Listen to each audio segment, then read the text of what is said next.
Hi అండి, అందరికీ నమస్తే. నేను మీ సునీల్ మద్దాల. ఏంటంటే ఒక కూటమిలో ఒక రకమైనటువంటి కంగారైతే పుట్టిందండి. కూటమి ప్రభుత్వంలో ఒక రకమైనటువంటి భయం పట్టుకుంది కూటమి ప్రభుత్వానికి, టీడీపీకి, జనసేనకి. ఏంటంటే కనుక ఆంధ్రప్రదేశ్లో మరీ ఎక్కువగా ఈ భయం ఎందుకు పట్టుకుంటారా అంటే కనుక ముందస్తు ఎన్నికలు. నిజమండి, మనం చెప్పబోయే వీడియో ఇదే. ముందస్తు ఎన్నికల గురించి కూటమిలో టీడీపీకి కానీ జనసేనకి కానీ ఒక తెలియని ఆందోళన అయితే కనుక క్రియేట్ అయింది అని అయితే కనుక చెప్పచ్చు 100%. ఎందుకు అన్నానండి ఈ మాట? వైసీపీ నేతల ప్రచారము లేక ఆర్ఎస్ఎస్ చీఫ్ ఎవరైతే ఉన్నారో ఆయన మాట్లాడిన మాటలు, మోహన్ భగవత్ ఎవరైతే మాట్లాడారో ఆయన మాటలు కానీ, అలాగే ఎన్డీఏ మాట్లాడుతున్న మాటలు కానీ, దానికి తోడు అగ్నికి ఆజ్యం పోసినట్టు వైసీపీ వాళ్ళు మాట్లాడుతున్న ఈ ముందస్తు ఎన్నికలు తలుచుకుంటేనే ఒక రకమైనటువంటి ఫేవర్ లాంటిది. నిజంగా భయం అయితే కనుక కలుగుతుంది అనేది చెప్పచ్చు. ఎందుకంటే ఆ విషయం ఎత్తితే చాలు సరాకు పడిపోతున్నారు. ఎందుకు అర్థం కాదు. ఊరికినే సరాకు పడిపోవడం, ఇక చాలా కోపపడిపోవడం జరుగుతుంది. టీడీపీ నాయకులు పెద్ద పెద్ద నాయకులే, పేరు మోస్తున్న నాయకులే అనేది కనుక ఒక రకమైన ప్రచారం జరుగుతుంది. ఎందుకబ్బా అంత ప్రచారం? దేనికోసం ఆ భయం? ఏమైంది అసలు అంటే కనుక ముందస్తు ఎన్నికలు రాబోతున్నాయి. నిజమండి. ఏలాగా, ఏంటి, ఎప్పుడు, అసలు వాటి గురించి మాట్లాడడానికే నేను వీడియో చేస్తాను. అందరికీ అవసరమైన ఇన్ఫర్మేషన్. ఖచ్చితంగా ఇది వాస్తవమా అవాస్తవమా, ఎందుకని ఒక్కొక్కరు ఒక్కొక్క రకంగా చెప్తున్నారు. దీంట్లో వాస్తవం ఎంత ఉంది, నిజం ఎంత ఉంది, అబద్ధం ఎంత ఉంది తేల్చేద్దామని వీడియో చేస్తున్నా. కాబట్టి 100% మీ లైక్ ఇంపార్టెంట్. మీరు లైక్ చేయడం చాలా ఇంపార్టెంట్. లైక్ చేయండి. లైక్ చేయడం వల్ల ఈ వీడియో ఎక్కువ మందికి షేర్ అవుతుంది, ఈ ఇన్ఫర్మేషన్ ఎక్కువ మందికి పాస్ అవుతుంది. లైక్ చేయండి ఖచ్చితంగా. అలాగే మీరు ఏదైతే ఈ వీడియో చూస్తున్నారో ఎండ వరకు చూసి మీ అమూల్యమైన అభిప్రాయాన్ని వీడియో మీదలో కామెంట్ అయితే చేయండి. అలాగే మరి ముఖ్యంగా మన ఛానల్ పక్కాగా సబ్స్క్రైబ్ చేసుకోండి. ఎందుకంటే ప్రజల సమస్యల మీద వాళ్ళకుండే అనుమానాలు కావచ్చు, ఏవైనా సరే ప్రజలకు ఉపయోగపడే వీడియోలు మాత్రమే మేము ముందుకు తీసుకురావడానికి ప్రయత్నం చేస్తాం. పనికిమాలిన వీడియోలు అస్సలే రావు, దాంట్లో ఎలాంటి డౌట్ లేదు, పార్టీలకు అతీతంగా. కాబట్టి ఏదైతే ముందస్తు ఎన్నికలు వస్తాయని వైసీపీ వాళ్ళు ఘంటాపథంగా చెప్తున్నారో, లేదా వైసీపీ వర్గానికి సంబంధించిన కొన్ని ఛానల్స్ లో ముందస్తు ఎన్నికల గురించి ఎక్కువ ప్రచారం జరుగుతుందో దాంట్లో వాస్తవం ఎంతంటే కనుక అది ఏంటనేది నేను వీడియో ఎండ్లో చెప్తాను. వాళ్ళు ఎప్పుడు వస్తుంది ఏంటనేది.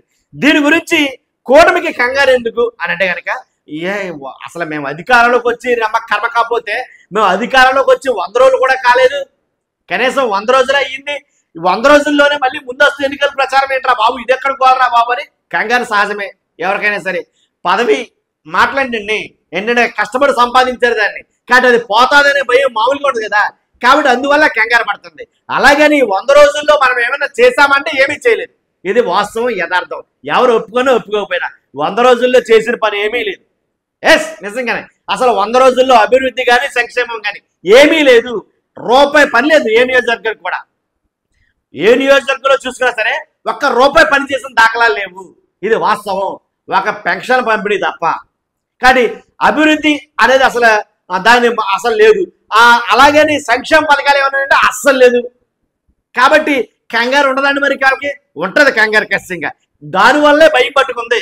ఇప్పటికిప్పుడు ఎన్నికలు వస్తే, ఎప్పటికిప్పుడు మధ్యంతర ఎన్నికలు వస్తే కనుక, లేదా ముందస్తు మధ్యంతరం కానీ ముందస్తు కానీ ఎన్నికలు వస్తే కనుక 100% ఏ పార్టీ గెలుస్తుంది? మీ అభిప్రాయం ఇప్పుడు చెప్పండి. అప్పుడు ఇప్పుడు కాదు కానీ ఇప్పుడు చెప్పండి మీ అభిప్రాయం. ఇప్పటికిప్పుడు ఎన్నికలు వస్తే కనుక ఏ పార్టీ నెగ్గుతుంది? ఇప్పుడున్న కూటమి ప్రభుత్వం నెగ్గుతుందా లేదా వైఎస్ఆర్సీపీ నెగ్గుతుందా? ఎందుకంటే కూటమి ప్రభుత్వం చేసిన పనులే ఉన్నాయి.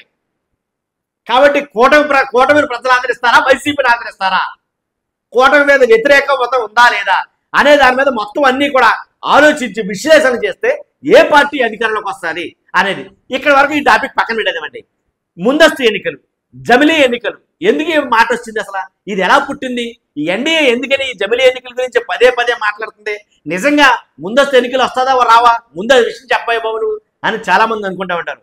వాస్తవంగా అయితే కనుక జమిలీ ఎన్నికల గురించి ఎన్డీఏ ప్రభుత్వం ఈ ఎలక్షన్ కన్నా ముందే మాట్లాడుకుంది. వాస్తవంగా ఈ ఎలక్షన్ 2024లో జరిగిన ఎలక్షన్ ఏదైతుందో అది జమిలీ విధానంలోనే జరగాలి, అన్ని రాష్ట్రాల్లోనే ఆలోచించింది. కానీ దానికి కార్యసాధనాలు అంటే కార్యాచరణ అనేది ఫుల్ ఫ్లెడ్జ్డ్గా జరగలేదు. కాబట్టే ఏ రాష్ట్రానికి ఆ రాష్ట్రం అయితే కనుక ఎన్నికలు జరిగినాయి. కానీ అసలు ఎన్డీఏ మెయిన్ టార్గెట్ అంటే కనుక 1 నేషన్ 1 ఎలక్షన్ 1 ఓట్. నిజమండి. కాబట్టి ఆ 1 నేషన్ 1 ఎలక్షన్ దిశగానే ఎన్డీఏ అడుగులేసింది. కానీ కుదరలా. అన్ని అన్ని అనుకూలించాల. కాబట్టే ఏ రాష్ట్రానికి ఆ రాష్ట్రం ఎలక్షన్ జరిగింది. తర్వాత రాష్ట్రాల మధ్య కూడా ఏంటంటే ఎన్నికలు అలా ఎలా కాదు, మెయిన్ ఈవీఎంలతోటి చాలా మట్టికి గెలిచేసింది అని చాలా మంది మాట్లాడుకున్నారు వాస్తవంగా కనుక.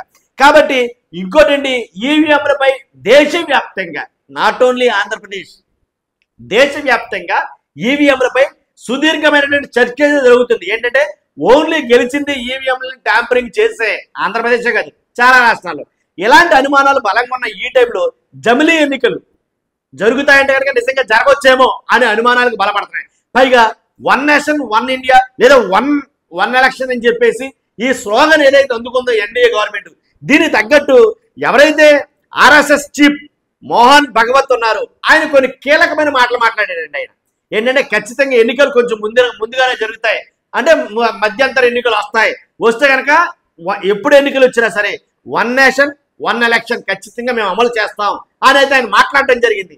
ఇంకా కొన్ని మాటలు మాట్లాడారు, సందర్భం కాదు కాబట్టి నేను చెప్పడం అలా. కాబట్టి ఎప్పుడైతే ఇలాంటి మెయిన్ పర్సన్స్ ఇలా మాట్లాడేసరికి ఆంధ్రప్రదేశ్లో ఈ ప్రచారానికి ఊపందుకుంది. ఇంకేముంది, ముందస్తు ఎన్నికలు అసలు తెలియకూడదు. ఒకవేళ వస్తే కనుక మధ్యంతర ఎన్నికలు వస్తే కనుక మీకు భయమే ఉందండి. 153, 154, 151 అని అన్నారుగా, మీకు భయమే ఉంది నాకు తెలియకడతా ఏంటి? మీరు చేసింది మీరు నెగ్గారు కదా, మీరు చేస్తున్న పనులు బీభత్సమంటున్నారు కదా, ఓ పక్క నుంచి అన్ని పత్రికలు మిమ్మల్ని పొగుడుతున్నాయి కదా, మరి ఇక భయం ఎందుకు, కంగారు ఎందుకు, ఆ చిరాకు ఎందుకు నాకు అర్థం కాల.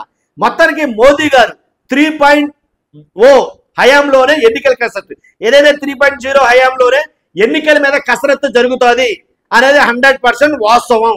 మధ్యంతర ఎన్నికలని వైసీపీ ప్రచారం చేస్తుందన్నమాట వాస్తవమే, దాంట్లో ఎలాంటి డౌట్ లేదు. ఎందుకంటే కుతూహలంగా ఉంది వైఎస్ఆర్సీపీ.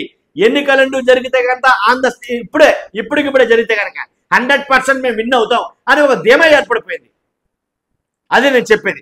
కాబట్టి ఎలాగో ఈవీఎంలపై దేశవ్యాప్తంగా అనుమానాలు ఉన్నాయి. తర్వాత ఈ 100 రోజుల పరిపాలన ఏదైతే చూసారో ఆంధ్రప్రదేశ్లో ప్రజలు ఏంటి తీవ్ర వ్యతిరేకత తప్ప 100 రోజుల పరిపాలనలో 100 రూపాయల పని కూడా కొన్ని నియోజకవర్గాల్లో జరగల.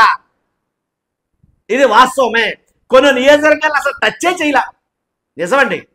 కాబట్టి ఇలాంటి పరిస్థితులు ఎలాగో వాళ్ళు హామీలు ఇచ్చి అధికారంలోకి వచ్చిన హామీల మాట మొత్తం వదిలేశారు. ఇది క్లియర్ కట్, ఎవరు ఒప్పుకున్నా ఒప్పుకోకపోయినా ఇది నిజం, పచ్చి నిజం. హామీలన్నీ వదిలేశారు, ఇది నిజం. కాబట్టి 100 రోజుల నుంచి చేసింది ఏమన్నా ఉందంటే కనుక అప్పులు చేయడం మాత్రం చేశారు, ఇది వాస్తవం. ఎందుకంటే రికార్డెడ్గా ప్రూఫ్ ఉంది. కాబట్టి ఇలాగా ఇన్ని వ్యతిరేకతల మీద ఒకవేళ ముందస్తు ఎన్నికలు మధ్యంతర ఎన్నికలు ఏదైనా జరిగితే కనుక ఏంటి పరిస్థితి అనే భయం ఉంటే ఉండొచ్చు, సహజమది. కాబట్టి దాని గురించి సిరాకు పట్టడం కూడా సహజమే. కాబట్టి ఎన్నికలు వస్తాయంటే కనుక చెప్పలేము, ఇది మాత్రం చెప్పగలను. ఇప్పుడు వస్తాయంటే రావు, దాంట్లో ఎలాంటి డౌట్ లేదు. అప్పుడే ఎన్నికలు అయితే రావు. నాకు తెలిసి ఏమన్నా ఎన్నికలు ఎలక్షన్ ఇప్పుడు గవర్నమెంట్ 5 yearsలో లాస్ట్ ఇయర్ పోతే 4 yearsలో ఎప్పుడన్నా వస్తే రావచ్చు, లేదా 3rd yearలోనే వస్తే రావచ్చు, చెప్పలేము. ఎందుకంటే వన్ నేషన్ వన్ ఎలక్షన్ మీద కూటమి ఎన్డీఏ ప్రభుత్వం సుదీర్ఘంగా అయితే చర్చలు జరుగుతుంది ఎలాగా ఏంటనేది. ఏది ఏమైనా కానీ 100% ఈసారి జమిలీ ఎన్నికలు అయితే కనుక నిర్వహించాలని ఎన్డీఏ ప్రభుత్వం మోదీ గారు ఖచ్చితంగా సంకల్పించుకున్నాడు ఆయన. కాబట్టి 100% కదా ఈసారి అలా జరుగుతుంది. కాబట్టి నేను చెప్పేది ఏంటంటే కనుక ఎందుకని కంగారు, ఎందుకని భయం, ఎందుకని చిరాకు వద్దు.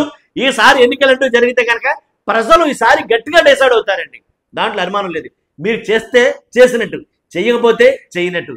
మీరు చేసిన వాళ్ళైతే కనుక భయపడాల్సిన లేదు, చెయ్యకపోతే కనుక భయపడాలి, దాంట్లో ఎలాంటి డౌట్ లేదు. చూస్తున్నా మీరు అందరూ కూడా నేను మాట్లాడిన ఈ మాటల్లో కనుక ఏదైనా సరే మీకు తప్పు అని అనిపిస్తే ఖచ్చితంగా కామెంట్ రూపంలో తప్పు అని చేయండి, కామెంట్ చేయండి. లేదు 100% కరెక్టే, మీరు మాట్లాడిన మాటలు వాస్తవమే, దీంట్లో వాస్తవం ఉంది.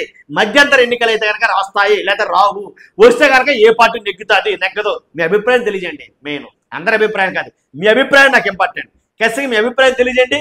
మర్చిపోతూ ఫస్ట్ అయితే లైక్ చేయండి, లైక్ చేస్తారో లేదు, లైక్ చేస్తేనే ఈ వీడియో ఎక్కువ మందికి షేర్ అవుతుంది. లైక్ చేస్తాం మీ బాధ్యత, ఎందుకంటే బాధ్యతగా వీడియో చేశారు కాబట్టి లైక్ చేయండి, మీ బాధ్యత. మర్చిపోదు, కుదిరితే షేర్ చేయండి వీడియోని. Thank you very much.